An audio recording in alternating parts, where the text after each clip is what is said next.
The Federal Cabinet today began a ministerial retreat to assess itself within the last 1 year. Professor Yemi Osinbajo, the VP, opened the session of a 2-day event. And we see it in an exclusive interview with the candidate of the APC in the Edo governorship election, Pastor Osagie Ize-Iyamu. We give you that encounter tonight on the program.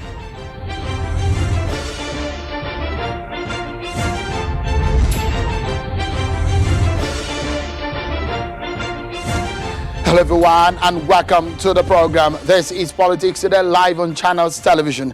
I'm Sean Kimbaloye in Lagos.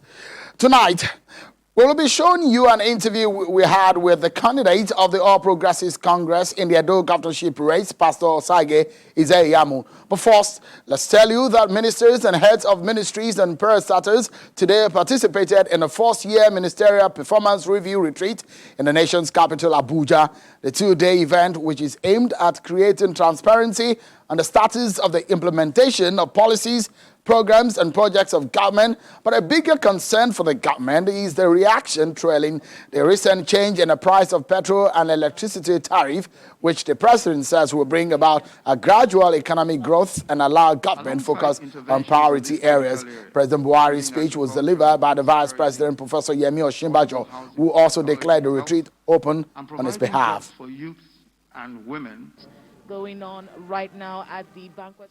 Before we get into tonight's exclusive interview, here are some political stories you need to know now.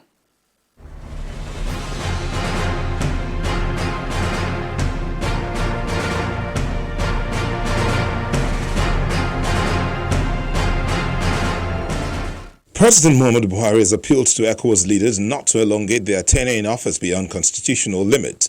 The president made the call while presenting Nigeria's general statement at the 57th ordinary session of the ECOWAS heads of state and government in Niamey, Niger Republic today. The suspended acting chairman of the Economic and Financial Crimes Commission, Ibrahim Magu, has asked the probe panel investigating him to summon the Attorney General of the Federation so he can cross-examine him on the substance and credibility of his allegations.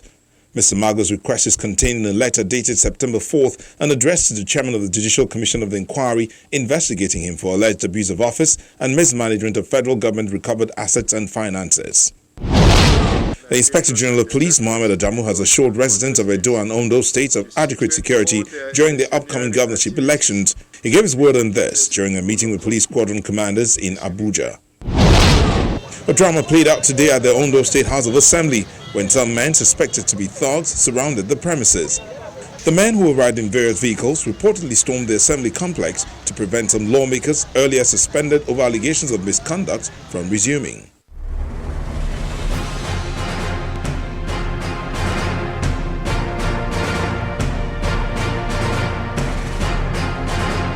We would like to remind you that this Sunday, Channels Television and its partners will be putting together a governorship debate in Edo State to put to task those who are seeking the highest office in that state. It's this Sunday, the 13th of September 2020, and you can be part of those who will decide, those who will be part of that debate on the stage by being part of the Edo governorship debate poll, which is now on our website at channelstv.com.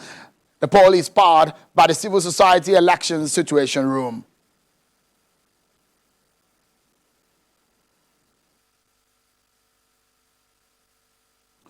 Tonight, we will be bringing you the exclusive interview with the candidate of the All Progressives Congress APC in Edo State, Pastor Osagie Ize-Iyamu. He spoke to us about his ambition, manifesto, and some of the issues in the election. We began by asking him about the meeting with the Oba of Benin last week and the fear that the election might be bloody.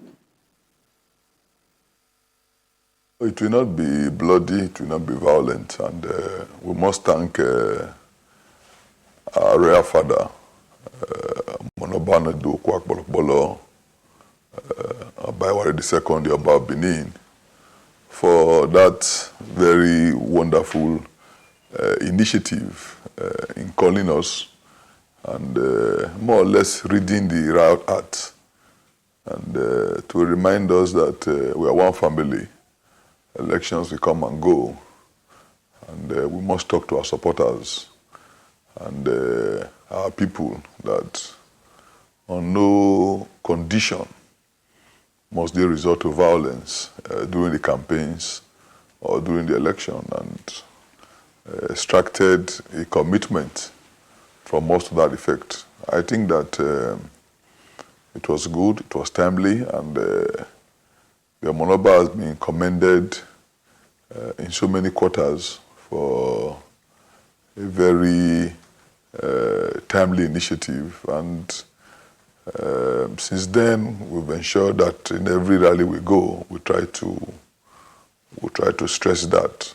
I don't want to apportion blame in line with the advice that he gave to us, but I can assure you that we are committed to a non-violent process, and we've continued to tell our people, in spite of provocations here and there. You can imagine just yesterday, because they said the governor was coming to Oredo, all our posters, some new billboards we put in place at the Mokbai Primary School and some other places were destroyed, but what can you do? We've committed ourselves to the process, and by the grace of God, on the 19th, the people will vote, and it will be all over. So I can assure you that we are determined to ensure that the process is peaceful, and we also believe that the security agencies will be up to their assignments. With all these reports of violence, I'm sure they will double the security that will be there on that day, and everything will be peaceful. For me, though, I think the whole thing is geared towards scaring voters away from coming, to create an apathy. And of course, you know that when you have low voters turnout, people can manipulate the process. But we are going to do everything to ensure a massive turnout, because our campaign, apart from the rallies you see, is actually very intensive. It's door to door, unit to unit. So we have our own strategy to bring out the voters. We're not just going to stay and hope that they will come out. We're going to go from house to house, bringing them out. So we're optimistic that we'll have a fairly large turnout, and the process will be peaceful.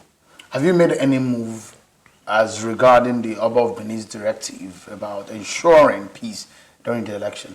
Oh, definitely. If your people have been following our rallies, they would confirm to you that everywhere we have gone, we've deliberately spoken on it. In fact, when we were in Esan Central, Ewu, specifically, two young men came to me to show the injuries that were inflicted on them. And they actually mentioned names, but let me not bother to mention the names of those in the other party who they said led the talks that inflicted the injuries on them. And they came to the rally ground with bandages and with swollen heads, and we told them that, well, in as much as we sympathize with what happened, don't take the law into your hands. Don't attempt to retaliate.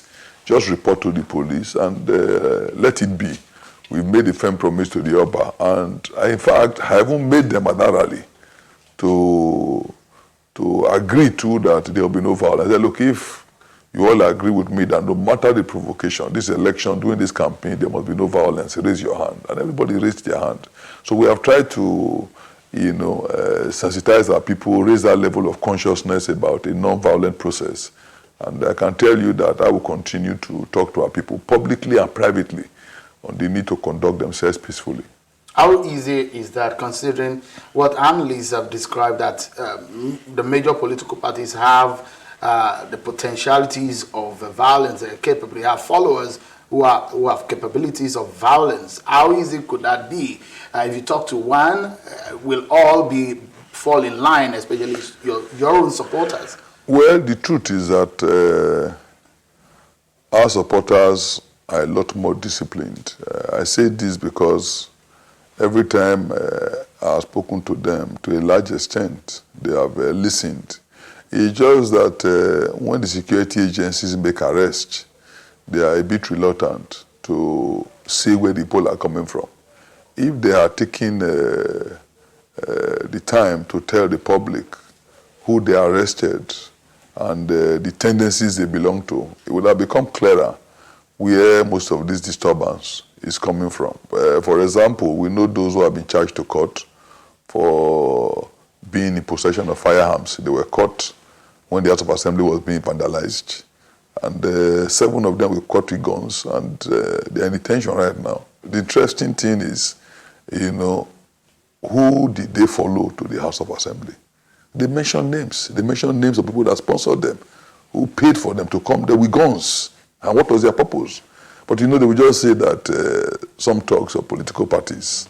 But it's not political parties, it's a political party. But like I said, we made a promise to the Oba not to apportion blames, and beginning to be more specific, might be more or less breaching the promise we made at the palace. And this one could also, create another level of tension. So I want to play down on blaming those who are involved, but just to let you know that people listen to us. And, well, the big question will be, are you saying that you don't have tout in your ranks? No, in politics, you can't choose and pick. You can't have a political party where you say those who are not so good, you won't take them. Then you don't want to win elections, so you take everybody. But even in taking everybody, you try to lay down a code of conduct to say that, look, this is our own way, this is our own way. For example, all my campaigns and all, you won't see me carrying talks. Some people, when they want to go on campaigns, you see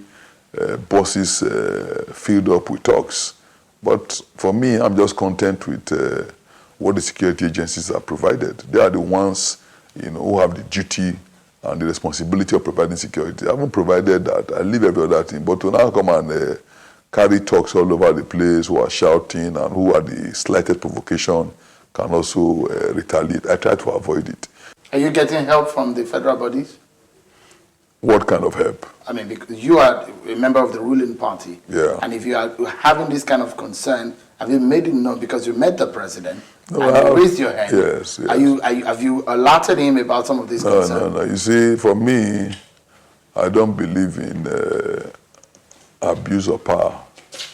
The president has too many issues to deal with for me to go and meet him and tell him about police problem in Edo. Of course, there are so many channels, and in any event, I have access to the Commissioner of Police, I have access to the AIG, I have access to the IG. So if I have not exhausted those channels, why am I going to go to the president simply because I belong to the ruling party? But have you spoken to the IG about some of the concerns you have? Oh, sure. So what are his reactions? Sure. Is he willing to fix some of these things? He has promised that he will ensure that there will be a level playing field. The police, they don't belong to any political party. They will be neutral, and they will not be used by anyone, whether in government or outside government.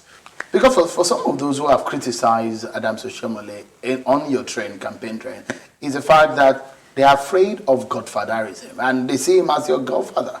That is an issue that even the press appears to have overblown. Oshiomhole has a right to campaign for his candidates all over the world. Obama is campaigning for Biden. Does that make him a godfather? So it's ridiculous when in the Nigeria or Edo contest, because Oshiomhole, former governor who belongs to the APC, is now contesting, say, he's my godfather. Yes, you can refer to him as he was Obaseki's godfather, because Obaseki was more or less a neophyte. He was not in the game. But Oshiomhole has told you that even the first time when he came in, he sought my assistance. Second time when he was going in, I was his DG. So how can I be his godson? So he's not. It does not make sense. That is not an issue. Because fighting for you for your ticket cost him his seat as a national chairman of the party. Nobody said so. That's what it looks so. Well, that's what you are saying. But when they decided to tell them to go, they were talking about the court cases. But the truth is that Oshiomhole is an elder statesman in Edo.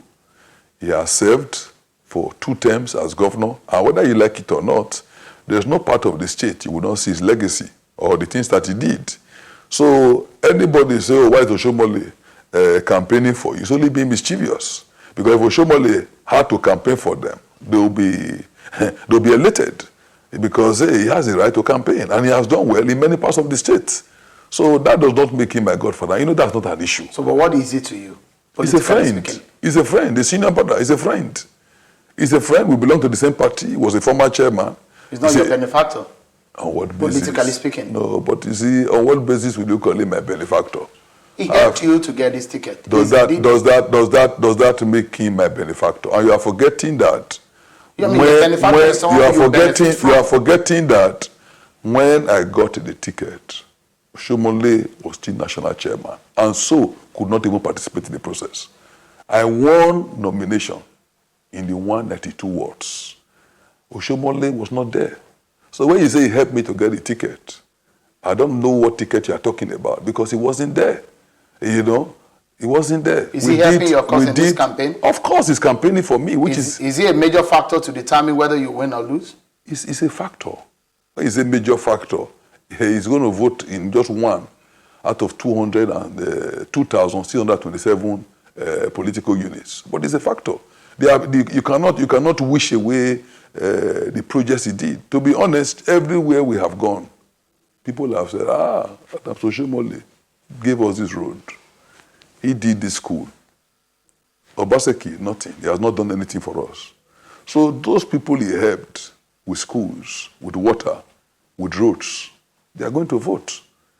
Even if they are voting for me because of what Oshomole did, that is still a serious vote for APC. When Mr. Obaseki said he will end Oshomole's political career in this election, how does that make you feel?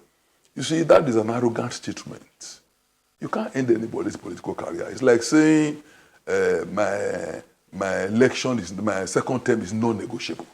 When you use the word non-negotiable, you are saying that Edo people have no choice in the matter. You are saying that even God has no say in the matter. Now you are not God, you say you will end somebody's political career. You know, are you a godfather? Are you God? On what basis? So if Oshomole decides tomorrow to go and run for Senate in his senatorial, are you from there? So you can see how arrogant and how pompous power can make some people become. That statement is totally reckless. In any event, can Obaseki deny the fact that Oshomole is the one who brought him into politics, who nurtured him? Who was Obaseki before now? It will interest you to note that until his election, he has never voted in Edo. Never voted. So a man who has never voted, a man who did not even know where his word was held by somebody. Look, we're in the Oba's palace. The Oba made it very clear that, comrade, when you brought this man, I couldn't say anything because you did not give me any option. You imposed him on us. That was his word. Obaseki was right there. You imposed him on us. So a man who imposed you to become governor, you will now stand up and say, I will end his political career. There are so many things in that statement. Apart from the arrogance and pomposity, there's also so much ingratitude and wickedness in that statement. And it shows that you too, you are trying to be a godfather. You are trying to play God when you are not. So that statement is reckless. So, do you think you can win this election? No, I will win overwhelmingly. Really? By what margin? I will win over. You see, the reality is that those who are with Obaseki are appointees of government. It will interest you to note that in the past 1 month alone, they have given close to 2,000 persons letters of appointment as SSA. Some of them they are backdated. It's using state government money to buy supporters, to buy followers. Check the records. In the past 2 months, asking a government that is going or a government that their tenure will end will in the last 2 months employ political office holders over 2,000-3,000. What does that tell you? They don't have anybody. Those who are with me are genuine followers. Why do I say so? Every day, your press report cover me. Every day, you see ordinary people. Pastor, we did 100 face cap for you. Pastor, in fact, I'm tired of getting recharge cards from people. 5,000 naira, 10,000 naira, 2,000 naira, 500 naira, all kinds of people. So every day, people are bringing in support. Every day. How many people are supporting Obaseki's campaign? When you go round the state and you see the level of support, the difference is clear. And for your information, a lot of those you see with him, I wish the man could come at night to come and see them coming here. You know, just like Nicodemus went to Jesus at night, because in the daytime he couldn't do it not to offend the Pharisees and the authorities. Every night, my place is a Mecca ground of aides of the governor coming to say, please, we can't resign yet because we need the money. But you know we are not with him. There's nothing he has done in our area. We are just there. But be rest assured that on election day, we will tell you how things are. So I've done my projections, and I will be surprised. So his own people are betraying him? Well, you have supporters from his camp. You are using the word betray, but all I will tell you is that they are determined to vote according to their conscience. If a man votes according to his conscience and you call it betrayal, well, the money he's using to pay them is not his personal money. He's using state government money to hold supporters, state government money. And they realize that it's not his money. In fact, it's an abuse of government funds to be using government funds to pay supporters. The election is just around the corner. Let them deny it. In the past 1-2 months, I'm telling you that the SSAs that they have taken, over 2,000-3,000, every day to make up for all those who are leaving them. Because they realize that every day. And you see, you can't keep people by threats. Oh, you are holding revenue. If you don't support us, we will remove you. There's a tape that has gone viral. The deputy governor's wife threatening women. If I see any of you following the other side, I will personally cane you. A young lady. I was talking to people who are old enough to be a mother. Viral. I will cane you. Do you really believe that on election day, those women will vote for you?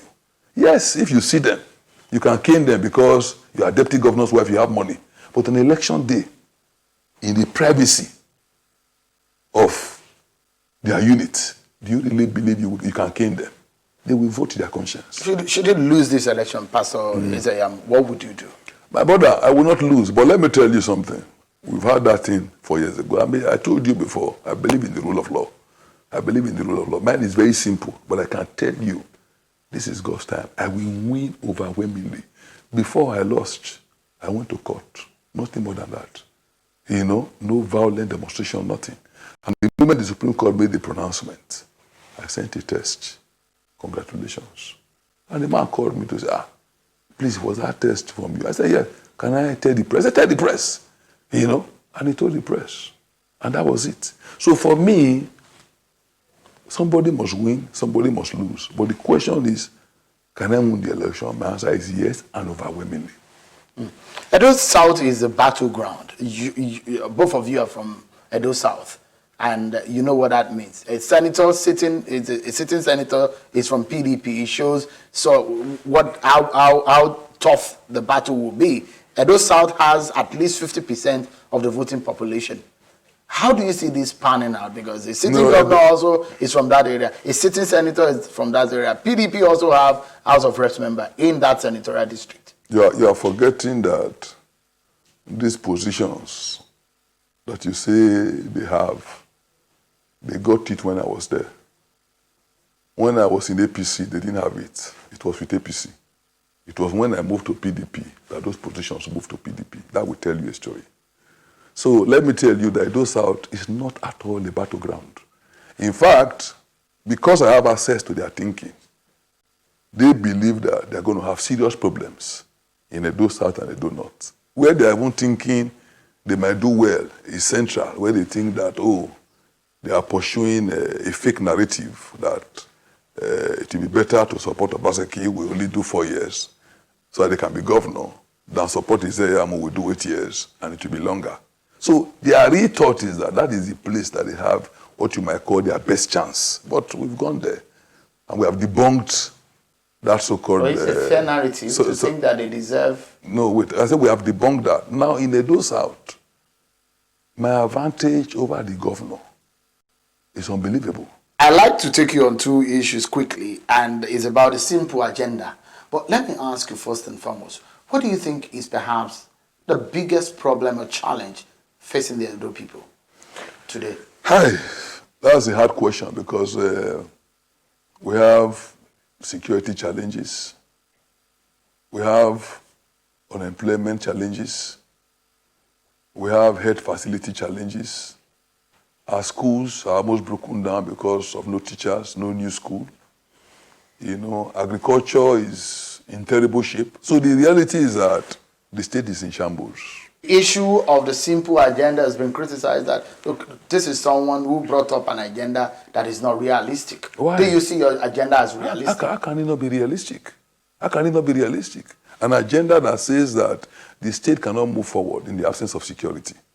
An agenda that says that infrastructure is key to the development of the state. An agenda that talks about manpower development, education, training, equipping our people with necessary skills to be able to function better. But it's a concept of how do you want to make it happen? No, but you see, you are saying the agenda is not realistic. And I'm telling you that the agenda addresses the problem of the state. No, in if you are talking about, if in theory you give it an A mark, then all you need to say is that work out the details. Yeah, that's what we're saying. And how do you want to practically implement it? If you read the agenda, which as short as it is, you will see details. Do people should trust you that you can do the job? Of course, definitely. And you see, the difference is this. Your opening statement, you admitted that, Pastor, everywhere you go is your simple agenda. That means this guy is focused. Well, that is a much we can take on that exclusive interview, which is about an hour long, but you can catch the remaining part of that interview on our YouTube page and on our website on channelstv.com. That is just one in a series of the interviews leading up to the election in Edo State. Thank you, everyone, for watching. I'm Sean Akimbaloye. Bye for now.